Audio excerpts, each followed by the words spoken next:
If you liked the video, feel free to like and subscribe. It really helps the channel out. Thanks for watching. Thanks for stopping by. This video, we are taking a look at a shield host list I'll be using when I play the next competitive Custodes game on the channel. I wanted to try something different than the lines of the Emperor detachment, even though lines is my favorite Custodes detachment. No Wardens in this list, it is built for speed and damage. We will take a look at the list, a Stratagem tier list, unit breakdown, and finish with a general game plan for the list. On to the shield host need for speed list. This is a 2,000 point shield host list. It comes to 1,995 points. I've named this list the need for speed. My warlord is a shield captain on Dawn Eagle jetbike with the From Hall of Armories enhancement hurricane bolters equipped on the shield captain. For the other characters, I do have another shield captain on Dawn Eagle jetbike with the Panopta specs enhancement with hurricane bolters equipped on the shield captain as well. For my last character, I do have a Bladechampion with no enhancements. Battle line, I do have 2 units of 4 Custodian Guard, 2 Spears, 1 Sword and Board, and 1 Vexilla, Shield, and Misericordia.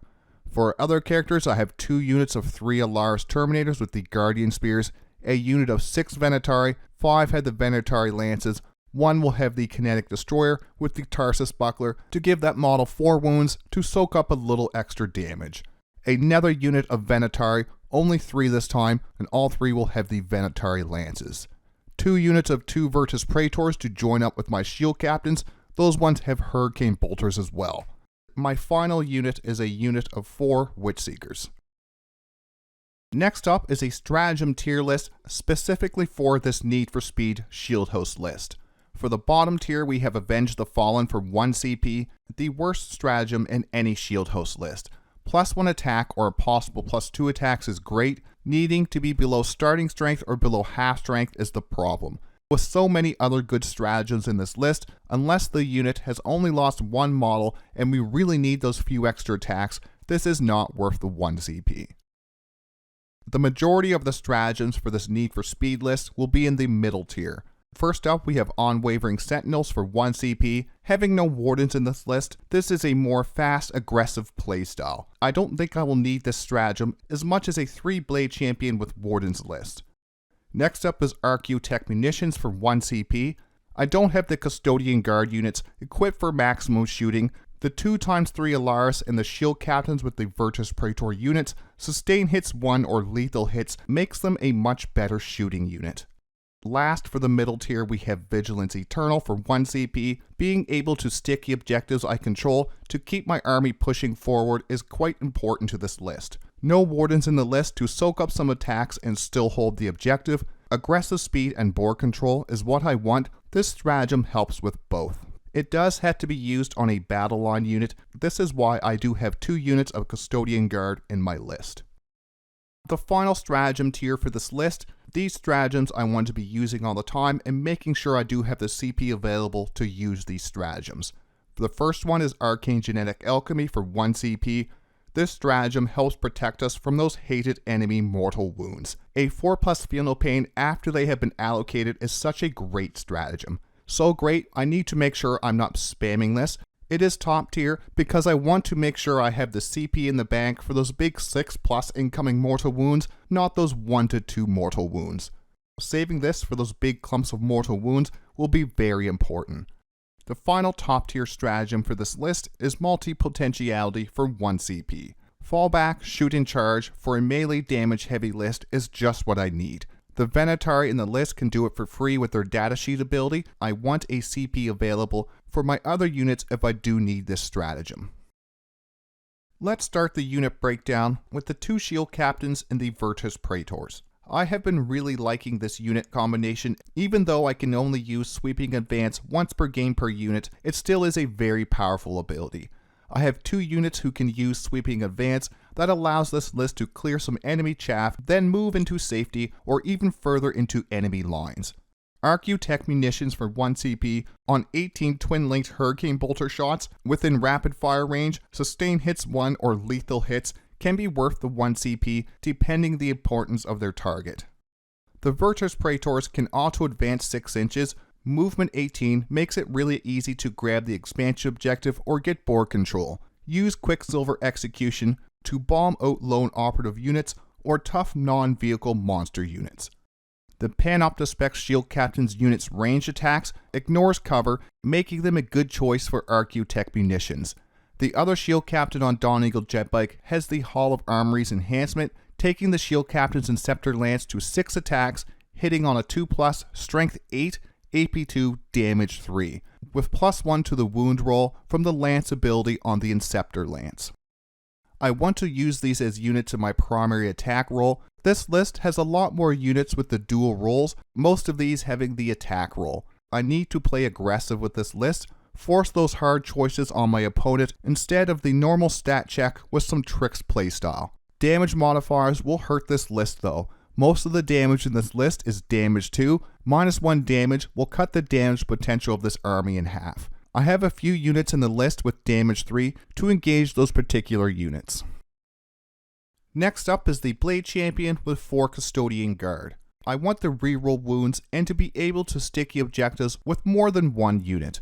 The Custodian Guard can use the Vigilance Eternal for 1 CP since they are a battle line unit. It is used in the movement phase, meaning we can use this in turn 1 since objective control is checked at the start or the end of the phase. At the end of the command phase, we could control an objective.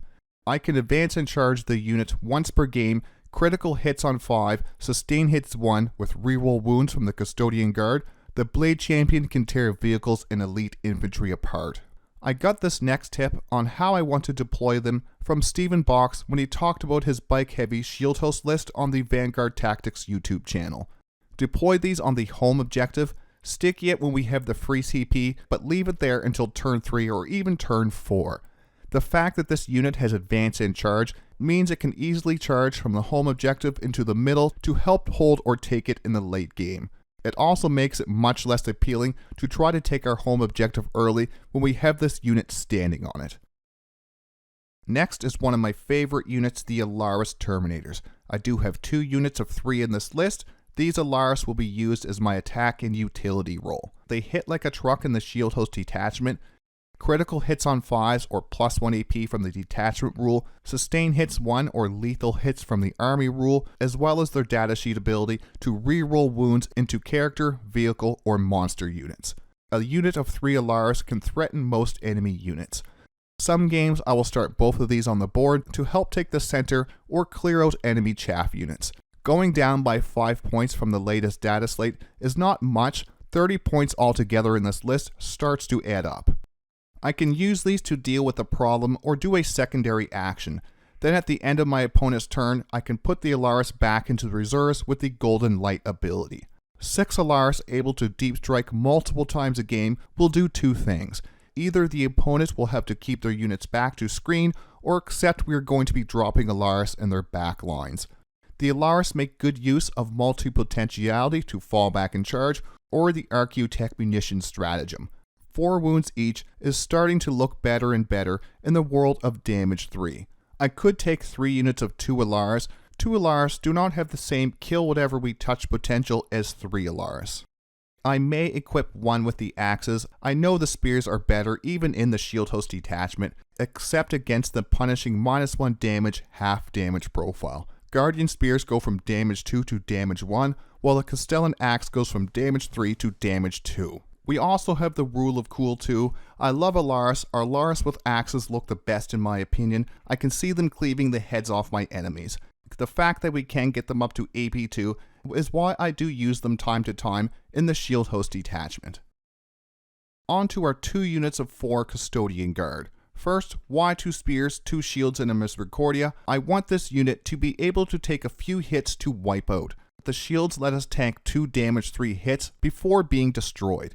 The Vigilance Eternal Stratagem will help me be able to gain high primary scoring while putting the pressure on my opponent. This way it's harder to focus these scoring units down. I want to force hard choices for my opponents. Even with only 2 spears in the unit, can easily engage with most infantry units they come across. I will send this 4-man unit towards my expansion objective. Most games, this will be the closest objective to your left. A unit of bikes will claim it in turn 1 if I can, while these can do containment or other secondary actions on the way to that objective. If I don't draw any secondary cards that they can do, I will advance them towards the objective. With luck, we can use this unit to sticky that objective in future turns. On to our 2 units of Venatari. We do have a unit of 3 and a big unit of 6.